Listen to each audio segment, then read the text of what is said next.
they tell us that dogs are good. The American Kennel Club says dogs are irresistible.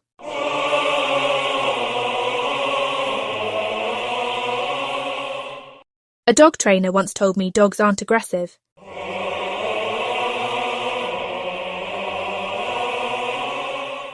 Man's best friend.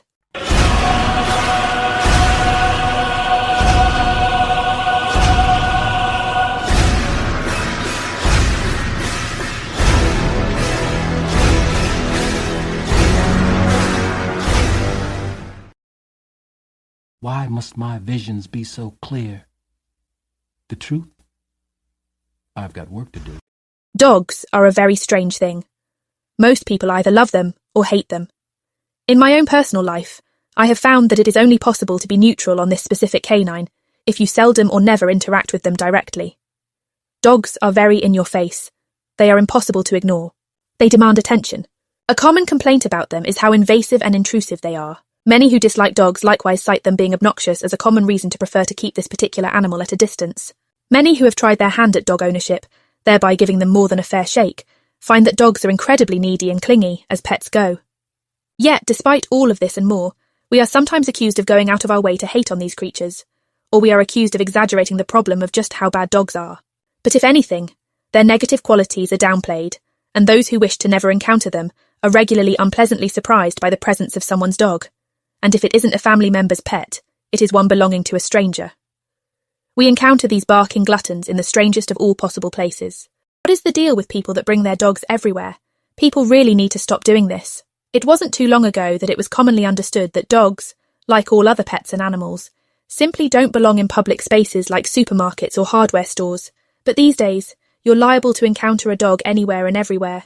This is because, as the saying goes, if you give dog owners an inch, they will take a mile, except that in their case, they will take 20.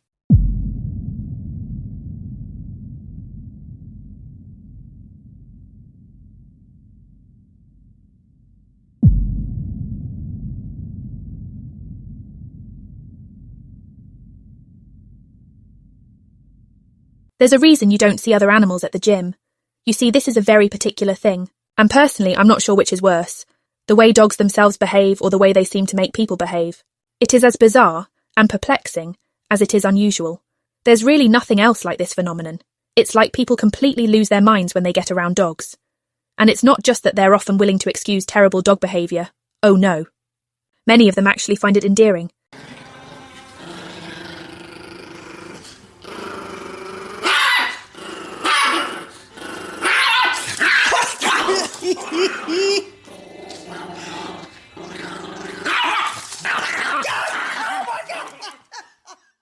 They really do seem to find anything and everything dogs do to be not only acceptable, but even cute and endearing. The following clip is from a lecture someone referred me to. Note the audience's reaction when the domestic dog's penchant for property destruction is brought up.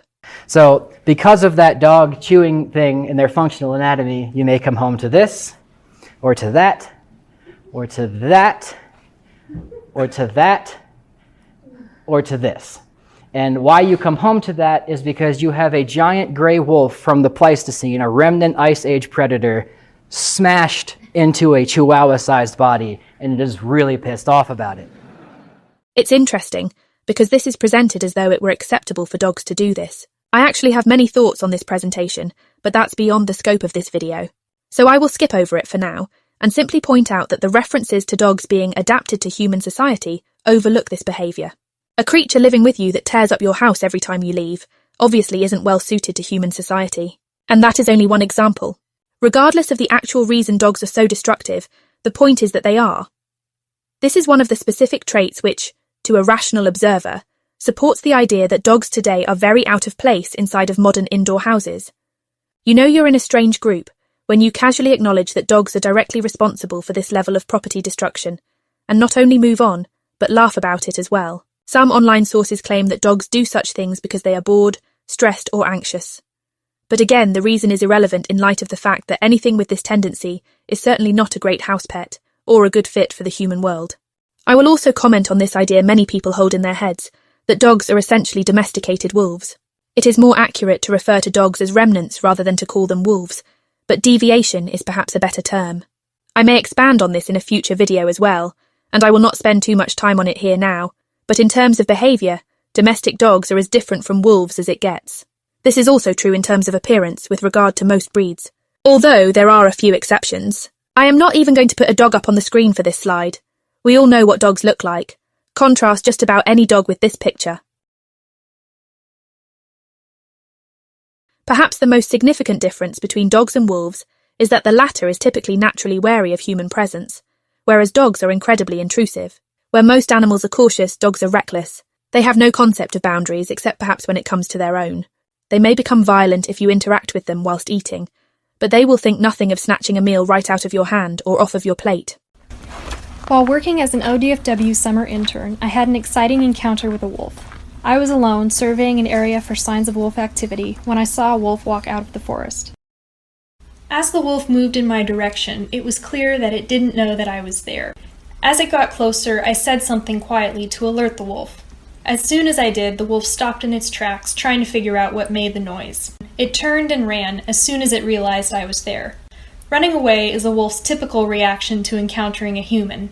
Dogs do the opposite of this. They are the only animals we commonly encounter outdoors in cities that must be restrained in public for our safety, and because otherwise they are liable to intrude upon us in a number of ways, whether they are violent at the time or not. But now, let's get back to the previous point, about the dog worshippers' unconditional acceptance of these mutants. Sometimes dogs bite, sometimes they eat their own babies, and sometimes they love unconditionally. To me, they're the full package, and I love them completely. If there's one thing dogs lack, it is disgust sensitivity, and their owners seem to be very much the same in this regard. It is the insula, or insular cortex, which is the main neural structure involved in the emotion of disgust. But perhaps a deep dive on the mechanisms behind much of what's wrong with dog nutters can be reserved for a future upload. A possible reason why it is incredibly difficult appealing directly to dog worshippers and enablers is because of how similar to dogs they are. Where this is most apparent is when you look at the lack of healthy boundaries. Boundaries in general, really. Many, though certainly not all, dog owners show absolutely no respect for the physical boundaries of others with their dogs.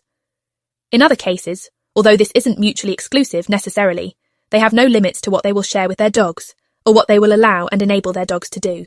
The same people that will act as if they can't comprehend for the life of them why you would say dogs are gross will upload videos with titles like, "My dog's being gross." They know full well how dogs behave. They know better than us about all the disgusting and aberrant things dogs constantly do. How could they not? After all, they are the ones who are around dogs all the time. And yet, we are constantly being lied to about the nature of dogs. Pit bull owners do not prioritise, or even care about, public health and safety. These specific dog nutters are the ones most likely to go on about how it's all about a dog's upbringing. They will tell you that how you raise your dog determines how the thing behaves, but a certified dog trainer will be slightly more honest. For example, the following text is pulled from the Learning Dog Academy. It's not just training either. Genetics, early development, and environment play critical roles in our dog's behaviour. An honest trainer will tell you that learning the skills is straightforward, but takes time to develop consistency. Now, this is not necessarily a full endorsement of this statement, but it is far more accurate and honest than what you will hear from pit apologists. In saying that it can take time to develop consistency, they are telling their readers that dogs aren't as easy to train as might be assumed, but without saying it directly. In reality, there's a reason why we emphasise genetics in animal aggression, while recognising that humans are predominantly a product of our environments. Even this source tries to give the impression that there's some complex balance that needs to be achieved. But the reality is that dogs are very instinct-driven, and even the American Kennel Club states that, quote, behavioural tendencies run within breed families. Another source, the Dog Training Company, tells us that a dog's temperament is largely determined by genetics. Even when they tell you that genetics play a role in dog behaviour, they are underselling it. Dog fanatics like to imagine that dogs are every bit as complex and sophisticated as humans, except of course when they do things that humans would be jailed for. But the reality is that the behaviour of these domestic canines is very fixed. In terms of their range of behaviour, there is only so much a dog can do. It is an incredibly short list. The bottom line is this: everybody knows how dogs act. The difference is that some people, for whatever reason, simply don't care about the way dog behaviour adversely impacts communities. The vast majority of people don't even want to hear about problems caused by dogs, no matter how real. And they are always real and never imagined.